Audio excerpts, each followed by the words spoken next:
வணக்கம். இன்னைக்கு நம்ம சிறப்பான பேச்சாளர்களோடு வந்திருக்கோம். சிறப்பான பேச்சாளர்கள் இன்னைக்கு என்ன தலைப்பு கொண்டு வந்திருக்காங்க அப்படின்னா, ஆண்கள் பெருசா பெண்கள் பெருசா அப்படிங்கிறது தான் இன்னையோட தலைப்பு. பெண்களுக்காக பேசுகிறதுக்கு 2 கவிஞர்கள் வந்திருக்காங்க. ஒரு கவிஞர் கோமலவள்ளி, இன்னொரு கவிஞர் காமாட்சி. அதுக்கப்புறம் ஆண்கள் தான் பெஸ்ட்டு, ஆண்கள் தான் பெருசுன்னு பேச வந்திருக்காங்க 2 பேர், 2 கவிஞர்கள்.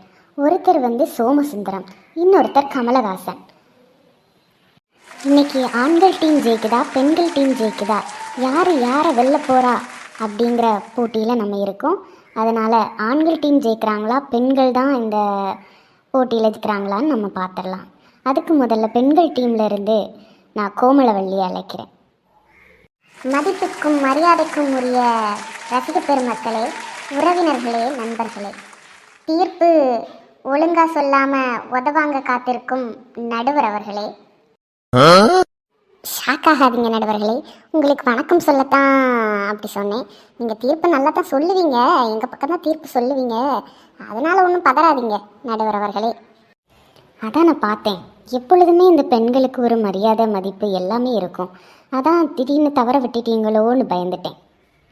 இன்னைக்கு நம்ம இங்கே வந்திருக்க அழகான பெண்களுக்காக தான் நான் பேச வந்திருக்கேன். பெண்கள் தான் எல்லார்த்த விடையும் ஒஸ்திங்கிறதுக்கு நீங்கள் எல்லாரும் தான் அடையாளம்.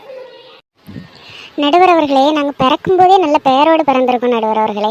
நாங்கள் பிறக்கும்போதே மகாலட்சுமிங்கிற பெயரோடு தான் நடுவர் அவர்களே பிறந்திருக்கோம். இதே ஆண் குழந்தைகள் பிறந்தால் கொல்லி வைக்க பிறந்திருக்கான் அப்படிம்பாங்க. அவங்கெல்லாம் கொல்லி வைக்க தான் லாய்க்கு நடுவர் அவர்களே. டிவியை கண்டுபிடிச்சது யாருன்னு நடுவர் அவர்களே? யாருக்கு தெரியும், அது ஒரு ஆம்பளை. மின்சாரத்தை கண்டுபிடிச்சது யார் நடுவர் அவர்களே? அதுவும் ஆம்பளை.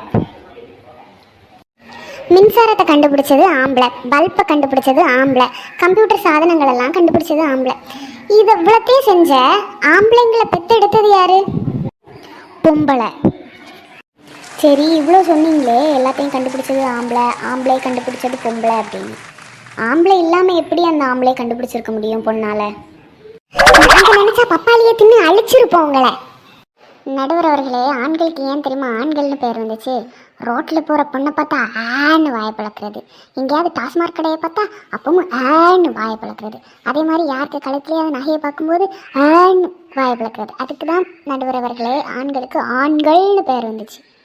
நடுவர் அவர்களே, இங்கே ஆண்கள் தான் பெருசுன்னு சொல்கிறீங்க. இப்போ ஆண்களுக்கு நிகராக பெண்களும் வேலை செய்ய ஆரம்பிச்சிட்டாங்க. பெண்கள் வீட்லேயும் வேலை செய்கிறாங்க, வெளியே போயும் வேலை செய்கிறாங்க.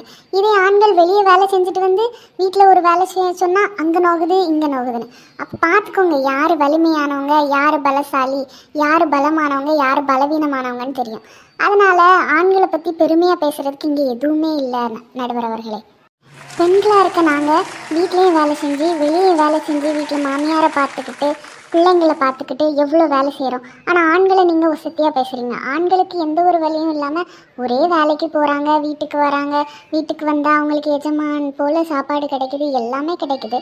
இப்படி இருக்கும்போது ஆண்கள் எந்த விதத்தில் பெரியவங்கன்னு நீங்கள் சொல்கிறீங்க நடுவர் அவர்களே? இப்படி நாட்டில் சாதிக்கிறதும் பெண்கள் தான், வீட்டில் சாதிக்கிறதும் பெண்கள் தான் சொல்லி இந்த உரையை நான் முடித்துக் கொள்கிறேன் நடுவர் அவர்களே. உண்மையிலே பெண்களை பாராட்ட தான் செய்யணும். வீட்லேயும் வேலை செஞ்சுட்டு வெளியே போகிற பெண்களெல்லாம் ரொம்ப பாராட்டணும். ஆனால் ஆண்கள் அப்படி இல்லை, வெளியே மட்டும்தான் வேலைக்கு போவாங்க, வீட்டில் எந்த வேலையும் செய்கிறதில்ல. சில ஆண்கள் வீட்டில் வேலை செய்ய தான் செய்கிறாங்க. அதனால் கோமலவள்ளி ரொம்ப அழகாக பேசி அவங்களோட கருத்தை சொன்னாங்க. இனி வரும் கவிஞர்கள் பேசுவதை அடுத்த எபிசோடில் பார்க்கலாம். நன்றி.